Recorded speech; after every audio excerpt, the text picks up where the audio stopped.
안녕하십니까? 행복한 안식일입니다. 덥죠? 날씨도 더워지고 세상도 굉장히 많이 혼란스럽습니다. 이번 주에 긴급하게 화폐로부터 공문이 왔었습니다. 이 메르스 때문에 교회가 또 영향을 받을까봐 굉장히 고민하고 또 이렇게 많이 준비하라고 하는 그런 이야기를 들었었습니다. 돌아보면 하나님께서 인도하시는 길은요, 우리가 생각하는 것하고 좀 다를 수 있습니다. 그래서 세상이 흔들린다 그래서 우리까지 흔들릴 이유는 없습니다. 여러분들이 평안한 마음으로 이 안식일에는 하나님만 바라보시는 좋은 시간 되시길 바랍니다. 여러분들 썸 탄다는 말 들어보신 적 있나요? 네, 요즘에 많이 쓰는 말이 썸 탄다는 이야기죠. 이 썸이라고 하는 것은요, 연애를 시작하기 전에 애인도 아니고 친구도 아닌 애매한 관계를 썸 탄다라고 이야기를 합니다. 그래서 한 유행가 가사에는요, 내 거인 듯 내 거 아닌 내 거 같은 너라는 말을 합니다. 내 거 같은데 내 거 아니고 엄격하게 이야기하면 내 게 아닌 겁니다. 사람들이 연애할 때만 썸을 타는 게 아니라요, 요즘에는 물건을 살 때도 썸을 탑니다. 미리 사지 않고요, 이리저리 알아본 다음에 간을 다 보고 정말 필요하면 그걸 삽니다. 그렇게 우리가 썸 타는데 익숙해지다 보니까요, 요즘에는 성도들 중에는 신앙을 하면서도 썸을 탑니다. 이 가벼운 마음으로 예배를 드리고 신앙생활은 하되 예수님의 제자인 듯 제자 아닌 제자 같은 교인들이 점점 늘어나고 있다는 거예요. 어쩌면 마지막 시대에 이 교회 안에 가장 큰 문제는 예수님과 썸을 타는 관계에 있는 겁니다. 썸 타는 교인이 늘어나는 데는요, 여러 가지 원인들이 사실 있습니다. 경제적 침체 및 사회적 불안감도 우리에게 이 썸을 타게 만듭니다. 진지한 자세로 신앙생활을 하기에 힘들 정도로 우리의 환경들이 안 좋아지고 있습니다. 그렇죠?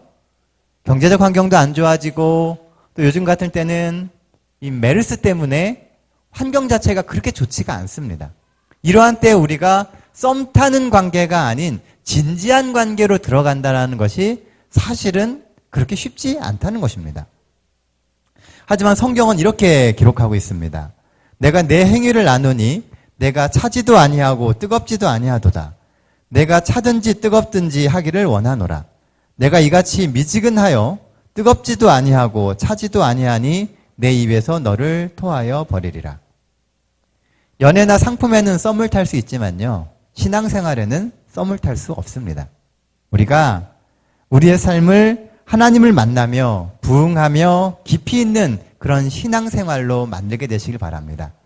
거리만 유지하지 마시고요, 조금 더 예수님께 다가가서 예수님을 더 많이 알고 예수님께서 우리의 삶에 더 많은 영향력을 끼칠 수 있도록 우리의 마음판을 열게 되시는 우리 동백교회 모든 성도들 되시기를 간절히 바랍니다. 그래서 오늘 함께 나눌 말씀은요, 제목이 부응하는 성도의 조건입니다. 부응하는 성도의 조건. 이 다 함께 성경 말씀 마태복음 2장 16절로 21절에 나오는 말씀 같이 보도록 하겠습니다. 사도행전 2장 16절로 21절입니다. 죄송합니다. 사도행전 2장 16절로 21절입니다.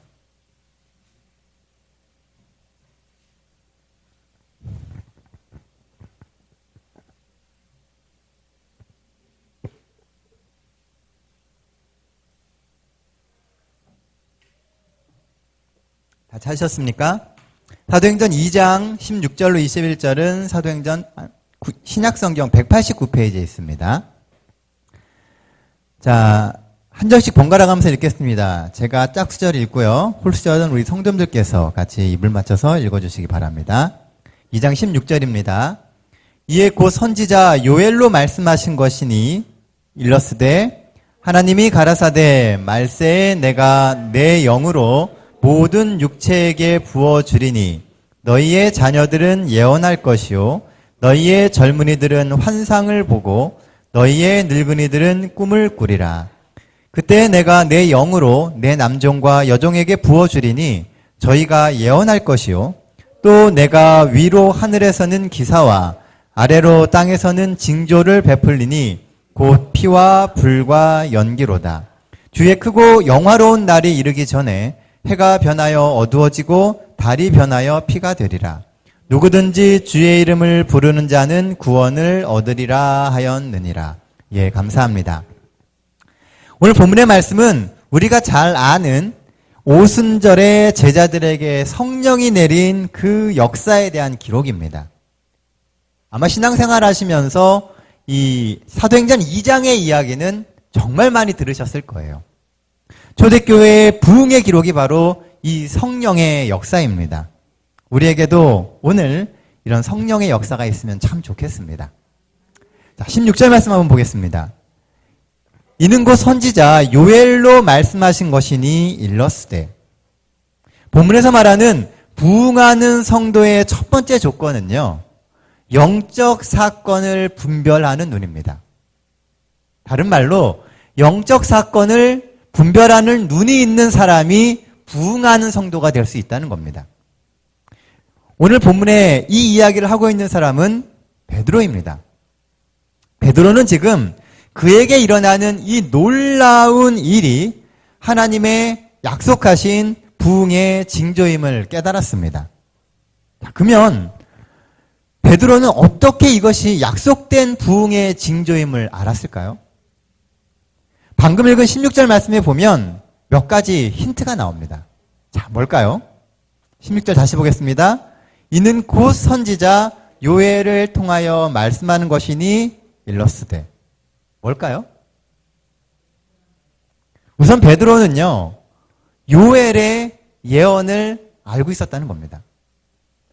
이것은 베드로가 성경에 관심을 갖고 하나님의 말씀을 깊이 이해하고 있었다라고 하는 것을 증거하는 것입니다. 종종 사람들은 예수님의 제자들의 이야기를 합니다. 그러면서 이야기하기를 시골, 갈릴리 시골에 보잘것없는 어부였다라고 이야기를 합니다. 실제로 베드로나 우리가 아는 이 12제자들은 그 시골 구석에서 살고 있는 시골 촌 사람들이었습니다. 그들의 겉모습은 그렇게 보일 수밖에 없는 상황이었다는 거예요. 그러나 베드로는 그런 초라한 어부였지만 그는 하나님의 말씀을 알고 있었으며 관심을 갖고 있는 사람이었다는 것을 이 구절을 통해서 알 수 있는 것입니다. 비록 그가 살아가는 환경은 갈릴리의 시골이었지만 그의 관심과 그의 연구는 하나님의 말씀에 맞춰져 있었다는 겁니다. 우리의 삶이 어떠하든지 간에 우리는 하나님의 말씀에 관심을 갖고 연구해야만 합니다. 시대를 분별하는 눈은 말씀을 연구하고 이해하는 사람이 갖게 되는 선물입니다. 어쩌면 베드로와 제자들에게 성령이 임했던 것도 또 예수님이 이 땅에서 사람들에게 하나님의 말씀을 계속 가르치시고 때때로 되뇌이게 하신 것도 다 시대를 분별하는 눈을 갖게 만들기 위해서였습니다. 제자들에게 성령이 내렸던 이유는요, 그들이 시대를 분별하는 눈을 가지고 있었다는 것입니다. 하나님의 성령은 말씀을 연구하고 말씀의 기별에 관심을 갖는 성도들에게 임하게 되어 있습니다. 그냥 아무에게나 임하는 것이 아니고요, 관심을 갖고 간절히 원하는 사람에게 임하게 되어 있다는 것입니다. 오늘 이렇게 예배에 참여하고 말씀에 귀 기울이시는 여러분들의 삶에 베드로에게처럼 성령이 충만하게 임하게 되시기를 간절히 바랍니다. 세상은 메르스 때문에 난립니다. 치료약도 없다고 하고요, 뚜렷하게 어떻게 대응하겠다라고 하는 대책도 없습니다. 왜 이 시대에는 우리를 당황케 하는 재난과 사고들이 점점 많아지는 것일까요? 하나님의 말씀에는 그 답이 있습니다. 주님 오실 시간이 그만큼 다가오고 있다는 거예요. 이럴 때일수록 하나님의 말씀에 집중하고 말씀의 기준으로 살게 되시는 우리 동백교회 모든 성도 되시기를 간절히 바랍니다. 여러분들이 말씀에 관심을 갖고 말씀을 연구하면 우리 주변에서 일어나는 여러 가지 일들이 무엇을 가리키고 있는지를 우리가 알 수 있게 된다는 겁니다. 그러면 오늘 우리가 무엇을 준비해야 되는지도 알게 되는 것입니다. 그렇게 말씀에 집중하고 말씀의 기준으로 살게 되는 사람이 하나님의 능력 안에서 부흥을 경험하는 성도가 되는 것입니다. 본문에서 볼 수 있는 부흥하는 성도의 두 번째 조건은 성령의 임재입니다. 17절 말씀입니다. 하나님이 말씀하시기를 말세에 내가 내 영을 모든 육체에 부어주리니 너희의 자녀들은 예언할 것이요 너희의 젊은이들은 환상을 보고 너희의 늙은이들은 꿈을 꾸리라. 성령이 임하는 사람이 부흥합니다. 성령이 임하시면 예언을 할 수 있고요. 또 환상, 곧 비전을 갖게 되고 꿈, 곧 삶의 경험을 통한 깨달음을 갖게 된다는 것입니다. 이 각각의 단어들이 의미하는 바들이 조금씩 다릅니다. 예언은 앞에 있을 일들에 대해서 말할 수 있게 되는 겁니다. 깨닫게 된다는 것이죠. 여기 말하는 이 환상은 영어 성경에 비전으로 되어 있습니다. 미래를 위해서 자기가 살아가게 될 미래를 볼 수 있는 눈이 생긴다는 것이죠. 또 꿈은 삶의 경험을 통한 깨달음입니다. 하나님께서 우리에게 이야기하시는 것을 들을 수 있게 된다는 거예요. 그러므로 성령이 임하시면 지금까지와는 전혀 다른 삶의 목표와 경험을 갖고 살 수 있게 된다는 것입니다. 그러므로 그리스도인의 삶에 성령이 임한다는 것은 매우 중요하고 긴급한 일입니다. 그런데 오늘 우리가 본문에서 주목해 봐야 할 말은 모든 육체라는 말이에요. 성령이 임하는데 누구에게 임한다고요? 모든 육체. 자, 모든 육체면 누굽니까? 다 합니다, 다. 세상에 사는 모든 사람에게 성령이 다 임한다는 말씀입니다. 이게 가능한 일입니까? 어떻게 모든 사람에게 성령이 임합니까? 이 말씀은 마지막 시대가 영의 시대임을 이야기하는 것입니다. 우리가 사는 이 세상은 성령과 악령이 공존하는 시대입니다. 그렇다고 제가 귀신 얘기하려고 하는 게 아닙니다. 우리가 누구의 영향력을 받느냐에 따라서 우리의 살아가는 삶의 모습이 달라진다라는 거예요. 삶의 목적도 달라지고 미래에 대한 비전도 달라지며 삶의 경험과 삶에 대한 가치도 달라지게 됩니다. 오늘 우리의 삶의 목적과 가치관은 무엇을 통해서 얻어가고 있습니까? 하나님께서 우리에게 맡기신 역할의 기초에서 우리의 삶을 계획하고 실천하고 있습니까? 아니면 우리가 우리의 마음 가운데 느껴지는 어떤 욕망과 세상의 시각에 의해서 우리의 인생을 계획하고 실천하고 있습니까? 우리는 얼마나 자주 우리가 무엇을 해야 할지 하나님께 묻고 있습니까? 이 시대는 우리에게 끊임없이 세속적이고 쾌락 중심의 삶을 살라고 가르치고 있습니다. 인생 즐기는 것 외에는 뭐가 있느냐고 가르치고 이야기하고 있습니다. 그러다 보니까 도덕도 없고 윤리도 없고 남에 대한 배려도 없는 세상이 지금 이 세상입니다. 그저 나 하나 즐겁고 나 좋으면 모든 게 끝나는 시대입니다. 그러니 남의 삶을 고려하지도 않고요. 다른 사람의 삶이 망가지든 어떻든 간에 오직 나 자신의 삶만 챙기며 사는 것입니다. 세상은 화려함을 추구합니다. 이 세상에 나가보면 정말 화려해졌어요. 모든 것이 화려하고 멋집니다. 그런데 세상이 화려해지면 화려해질수록 사람들의 영혼은 점점 초라해지고 메말라갑니다. 옛날과 같은 따뜻함이 이 세상에 사라지고 있어요. 사람들은 화려해지고 뭐든지 다 좋아지는 것처럼 보이는데 우리의 삶의 모습을 보면 점점 메마르고 초라해진다는 것입니다. 왜 그러냐 하면 누구의 영향력 가운데 살아가고 있는지가 명확하게 나오는 것입니다. 삶이 화려해지면 화려해질수록 삶에 대한 목마름은 점점 더해가고 삶의 가치와 의미는 점점 사라져버립니다. 그러면서 쉽게 자신의 삶을 포기하는 자살이 많아지게 되고요. 남의 삶의 가치를 인정하지 않는 살인이나 각종 범죄가 점점 늘어납니다. 이게 다 악령의 지배 가운데 우리가 살아가고 있기 때문입니다. 죄를 죄로 여기지 않고 우리의 가치를 하나님의 눈이 아닌 비교와 경쟁의 가치로 평가하기 때문입니다. 그래서 이 시대는요, 또한 중독의 시대가 되어가고 있습니다. 술, 담배, 드라마, 커피, 게임, 인터넷, 스포츠. 모든 사람들이 뭔가에 미쳐서 살아가고 있다는 겁니다. 그게 아니면 삶의 재미가 없어집니다. 그렇죠? 그 영향력 안에서 인생을 살아가는 사람들이 되어가고 있다는 겁니다. 관심이 하나님께 맞춰지는 게 아니라 시대의 흐름에 맞춰지는 게 아니라 온전히 자신의 쾌락과 즐거움에 맞춰져 가고 있다는 겁니다. 지금 당장 즐기기 위해 모든 것을 포기하는 시대. 성령이 우리에게 없기 때문에 생기는 현상입니다. 그런데 오늘 본문은요. 마지막 때에 하나님이 모든 사람에게 하나님의 성령을 주신다고 약속하고 있습니다. 뭔가 좀 모순되지 않습니까? 모든 사람에게 성령을 주시겠다라고 약속하고 있는데 정작 이 땅의 사람들은 그 성령의 지배하에 살아가지 않고 있다는 겁니다. 사람들은 악령에 취해서 사는데 모든 사람에게서 약속된 성령이 왜 보이지 않느냐는 것입니다. 이게 바로 우리 마음의 선택과 완악함 때문입니다. 하나님이 사람을 창조하시면서부터 가장 큰 이슈가 된 것은 사람에게 주어져 있는 자유의지입니다. 선택할 수 있는 권리. 그 선택의 권리 때문에 사람은 완악함을 선택하게 되었다는 거예요. 하나님의 성령이 우리의 마음 문을 두드리지만 우리는 우리의 마음 문을 성령께 활짝 열지를 못합니다. 하나님이 우리를 이끄시는 길은 세상에서 가르치는 성공과 승리의 길이 아니기 때문입니다. 세상에 가치해 놓고 보면 하나님이 가라고 하시는 길은 그리 똑똑해 보이는 길이 아닙니다.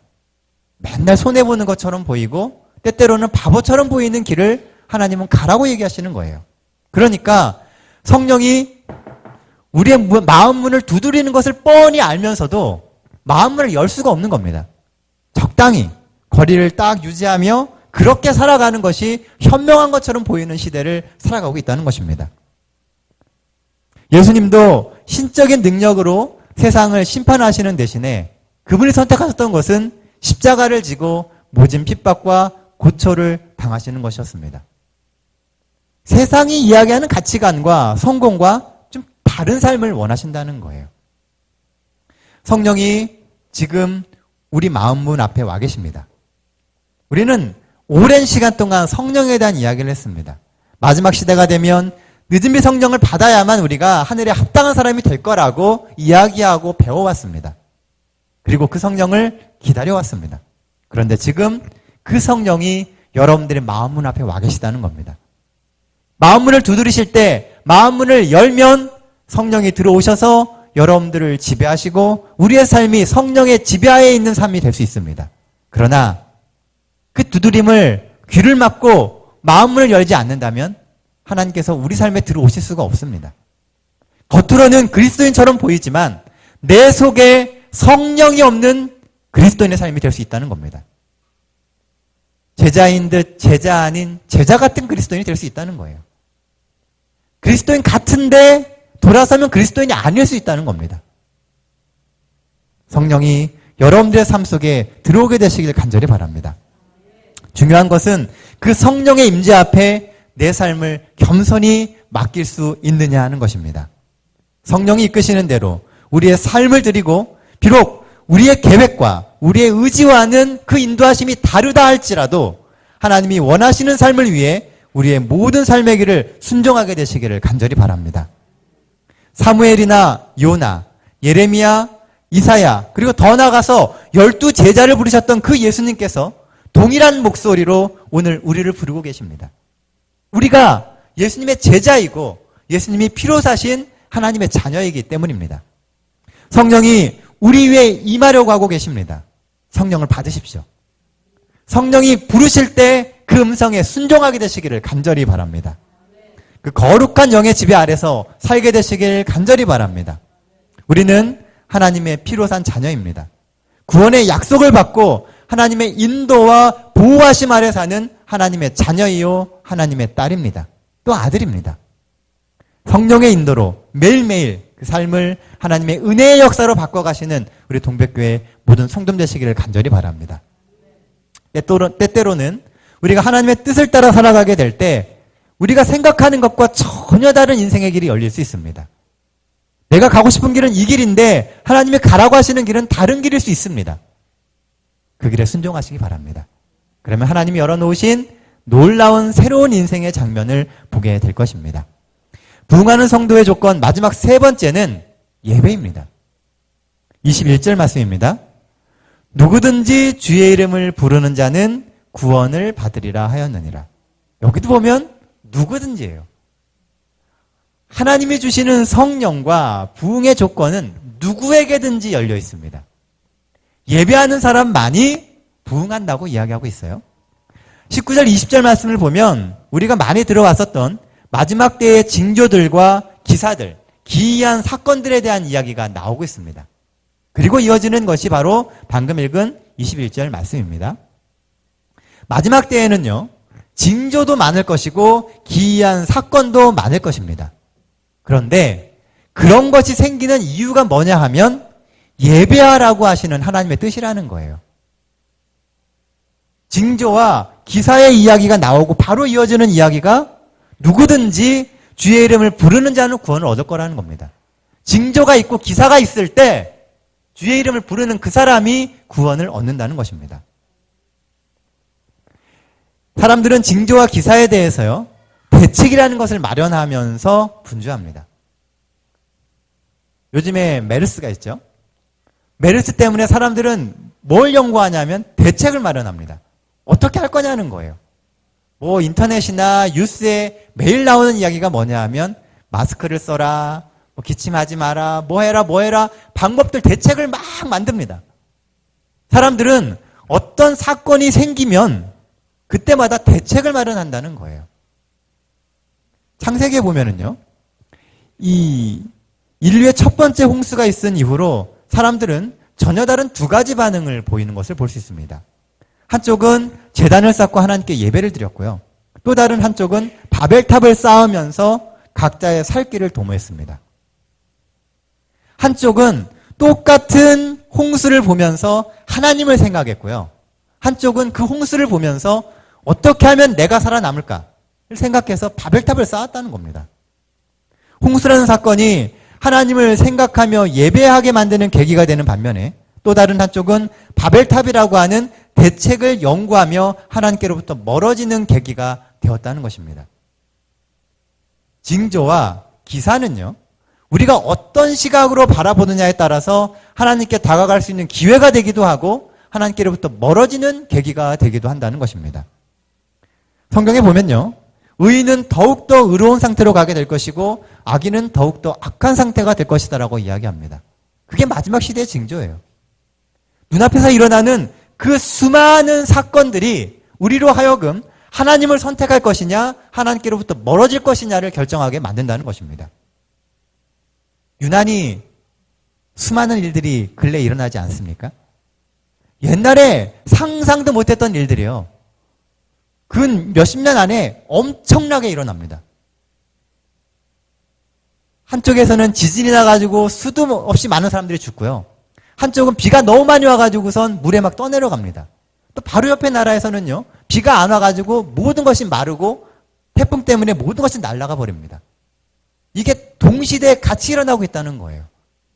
한 세기에 한 번도 일어나기 어려웠던 것들이요, 계속해서 일어납니다. 사람들은 그것을 이겨내기 위해서 대책을 마련합니다.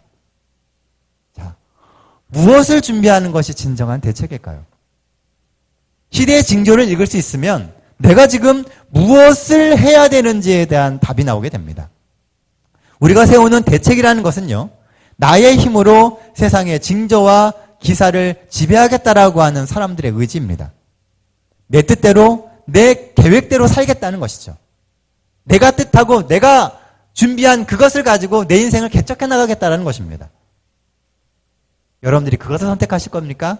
아니면 하나님께 예배하며 이 시대의 징조를 이길 수 있는 준비되는 사람이 되겠다고 결심하시겠습니까?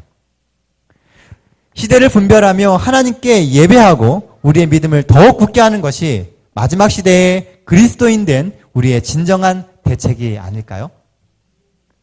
마지막 시대의 기별이라고 하는 새천사의 기별의 핵심도요, 예배입니다. 누구를 예배할 것인가? 창조주이신 하나님을 경배할 것인가? 아니면 세상 바벨론 가운데서 물질과 자아를 경배할 것인가? 예배 문제로 결국 돌아간다는 거예요.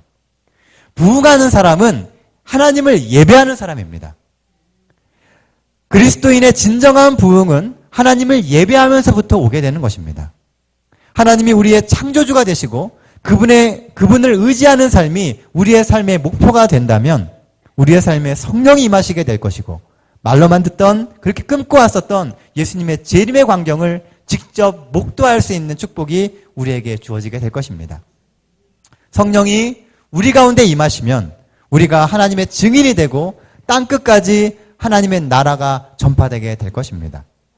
우리의 삶에 영적 부흥과 개혁은 자연스럽게 오게 되는 것입니다. 우리가 수도 없이 얘기하잖아요. 마지막 시대가 되면 하나님의 복음이 땅끝까지 전해지며 하나님의 나라가 전파될 것이라고요. 누구를 통해서요? 부흥하는 우리를 통해서입니다. 초대교회에 12로 시작된 그 작은 무리가 전 세계를 움직이는 부흥의 물결을 만들었습니다. 성령이 임하시면 그 일이 가능해집니다. 하나님을 예배하는 사람들이 모인 곳에는 그 일이 가능해집니다. 우리가 생각하는 계산으로는 답이 안 나와도 하나님이 그곳에 함께 하시면 답이 나오고 일이 이루어지게 되는 것입니다. 네, 말씀을 정리하겠습니다. 사랑하는 동백교 성도 여러분, 예수님의 재림의 날이 현저히 다가왔습니다. 시대 징조를 읽으며 우리는 대책을 마련할 것이 아니라 예수님의 재림의 날이 임박했음을 깨닫고 준비해야 하는 것입니다. 오늘 우리의 삶에 하나님의 성령의 감동 감화하심이 함께 하심으로 매 순간 하나님과 동행하며 삶의 기쁨과 행복을 누리게 되시기를 간절히 바랍니다. 그러기 위해서는 첫 번째, 말씀 연구에 힘써야 됩니다. 말씀에 관심을 갖고 말씀을 깊이 생각하게 되시길 바랍니다. 말씀을 모르며 어찌 예수님의 오심을 준비할 수 있겠습니까? 시대를 분별하지 못한다면 어떻게 예수님의 재림을 준비할 수 있겠습니까? 시대를 분별하며 하나님의 말씀에 관심을 갖고 읽고 또 듣게 되시길 바랍니다. 말씀에 대한 관심이 여러분들의 삶에 더 나은 비전과 더 나은 힘을 주게 될 것입니다.